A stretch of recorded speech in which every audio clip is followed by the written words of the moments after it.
Alors bonjour à tout le monde, continuez le résumé des premiers principes de la thermodynamique. On va commencer par la transformation isochore. Alors une transformation de l'état initial vers l'état final des isochores, c'est donc le volume du système reste toujours constant. Alors le travail égale à moins P extérieur TV égale à 0. C'est-à-dire que, donc, le premier principe, en utilisant le premier principe, donc D de E égale seulement donc, la chaleur reçue par le système. Et on écrit que la chaleur reçue pendant une transformation isochore égale à delta. Voilà, pendant transformation isochore. Transformation isobare. Pour une transformation isobare, le passage de l'état initial vers l'état final se fait à pression du système égale à une constante. Alors le travail élémentaire, quoi est égal à moins P. Alors, si on considère que la transformation est quasi statique, on peut confondre la pression du système avec la pression extérieure, donc moins P dV. Alors, le travail reçu par le système pendant le passage de l'état initial à l'état final est égal à moins P V2 moins V1. P c'est une constante, le passage de V1 vers V2. Comme on peut écrire que le travail est égal à P2 V2 moins P2 V2 plus P1 V1. Alors, le premier principe stimule que delta I égale Q plus W. La chaleur plus le travail reçu par le système. Alors, la chaleur reçue, bien sûr, à quoi est égale cette fonction, donc l'énergie interne, c'est une fonction d'état, c'est-à-dire qu'on ne dépend que de l'état initial et de l'état final, alors qu'on peut écrire I2 moins I1. C'est-à-dire que la chaleur reçue par le système pendant une transformation isobare est constante, donc est égale, donc I2 moins I1 moins donc le travail. C'est-à-dire que plus P2 V2 moins P1 V1. Que l'on peut écrire sous la forme I2 plus P2 V2 moins I1 plus P1 V1. Alors, ici, donc, la chaleur reçue par le système, c'est la différence entre la variation d'une fonction entre l'état initial seulement et l'état final. Alors, ici, on va définir donc, la fonction d'état. On définit donc la fonction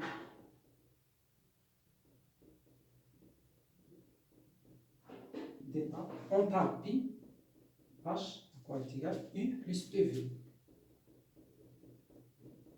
Voilà. U plus PV, de telle sorte que, voilà, H c'est l'enthalpie des systèmes, de telle sorte que l'on peut écrire que donc, la chaleur reçue pendant une transformation isobare, QP, donc égale H2 moins H1 égale à delta H. La capacité, on passe à la capacité thermique à volume constante. Alors pour cela, on travaille avec la fonction énergie interne. Énergie interne, bien sûr, on va choisir donc, les paramètres T et V. Parce que le système, bien sûr, est caractérisé par température, volume et pression. Alors, la capacité thermique à volume constant, CV est définie par D rond U sur D rond U, D rond T à volume à volume constante. Bien sûr, l'équation d'état d'un système, c'est une fonction des paramètres, donc P, V, T, N, d'un système fermé. Alors on choisit donc les deux paramètres pour un système fermé. Donc on choisit les deux paramètres, donc T et V pour l'énergie interne. Donc c'est V égale P, U, T rond U, T rond T à volume constant. Alors on peut définir aussi, on peut écrire que CV égale N CM V égale M C minuscule V. Avec CV, c'est la capacité thermique à volume constante. CMV, la capacité molaire à volume constant. C'est molaire, on va multiplier par le nombre de moles. Et CV minuscule, c'est la capacité massique. Voilà. Alors, l'unité de CV, c'est le joule Kelvin-1. Joule Kelvin-1. Alors, pour CMV, c'est le joule Kelvin-1, mol-1.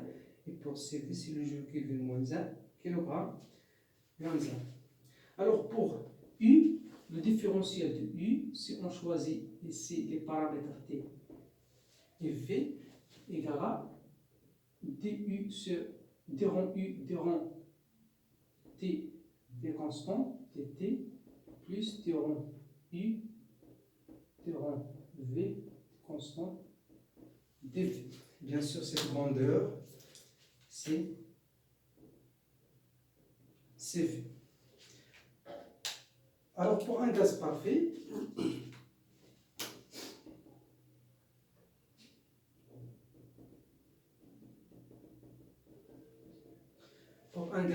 on sait bien que pour un gaz parfait, l'énergie interne égale 3,5 nRT. C'est-à-dire que CV, voilà, c'est la dérivée partielle de U par rapport à T. Donc, cette énergie interne ne dépend pas du volume, donc du rond U sur du rond T égale 3,5 nR. 3,5 nR. On peut écrire aussi le résultat fondamental pour un gaz parfait. Donc U égale 3,5, ou bien du égale CVTT pour un gaz parfait. CVTT pour un gaz parfait. Voilà, c'est la première loi de Joule où l'énergie interne ne dépend que de la température. L'énergie interne dépend, c'est la première loi de Joule. Alors pour la capacité thermique, on va travailler avec la fonction enthalpie, H. On choisit donc les paramètres température et pression. On définit la capacité thermique à pression constante par la relation de rang H de rang T à P constante. Alors le différentiel de H comme une fonction à deux variables donc est égal à T rang H T rang T à P constante dt plus d rang H d rang P T constant dp. Bien sûr égal à CPTT plus d rang H d rang P. Voilà, T.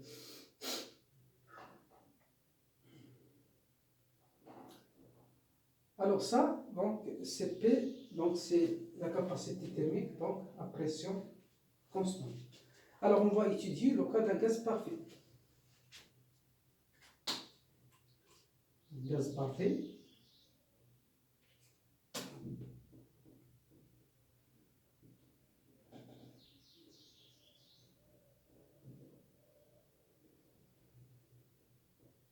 Cette relation, c'est pour un système fermé quelconque, mais pour un gaz parfait, on va commencer par d de H égale à d de U, bien H égale à U plus PV. Voilà, c'est la définition de l'enthalpie d'un système. H égale à U plus PV, c'est-à-dire que d de H égale du plus dPV. Et pour un gaz parfait, on sait bien que PV égale nRT. Alors,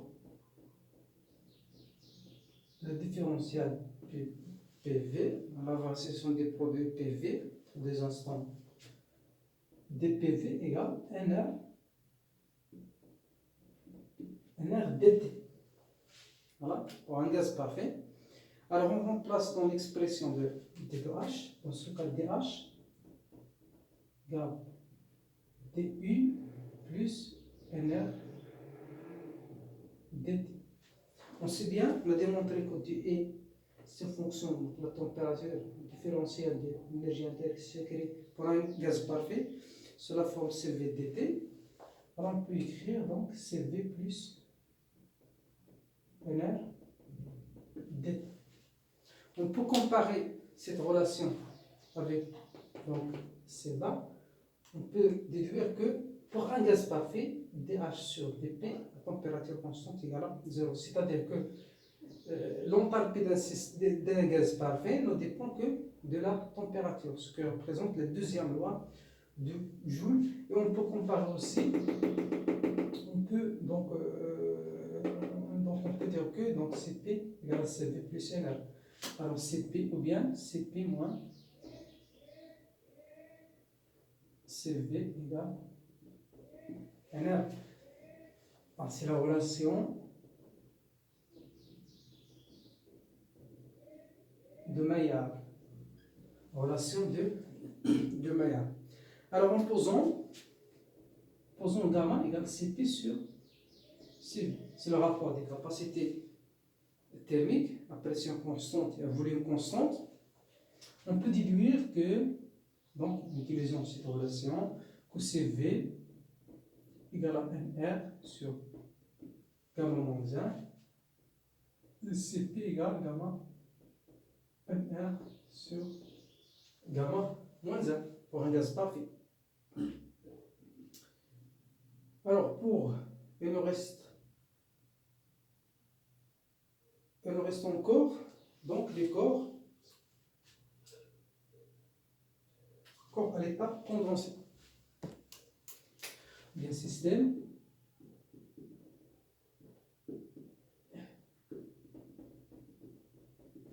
à l'état condensé. À l'état condensé, c'est-à-dire ce système à l'état solide ou bien liquide.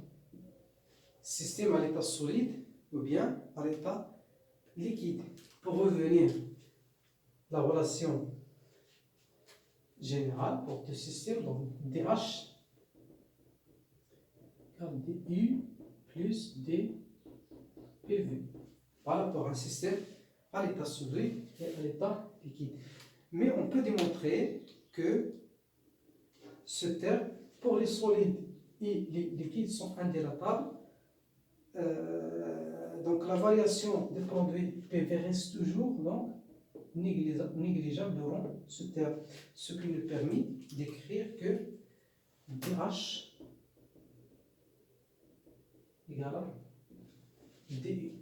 Alors c'est DH égale à donc DU, c'est-à-dire que alors pour ces systèmes, bien sûr, les deux termes, voilà, pour ce terme, donc l'influence du volume et l'influence de la pression sur la fonction enthalpie, la fonction en énergie interne sont négligeables, n'ont pas donc d'influence. Alors ces termes, pour des systèmes à l'état condensé, alors ces termes sont négligeables. Donc il n'y a pas d'influence de la pression et du volume sur l'énergie du système. C'est pour ça qu'il ne reste seulement que donc ce terme CPDT et CVDT. Voilà, CVDT, ce qui nous permet d'écrire que CP presque égal CV égale C. C'est pour ça, pour un système solide ou bien liquide, alors on écrit directement que DH égale à DI, égale à C, la variation de la température. Voilà.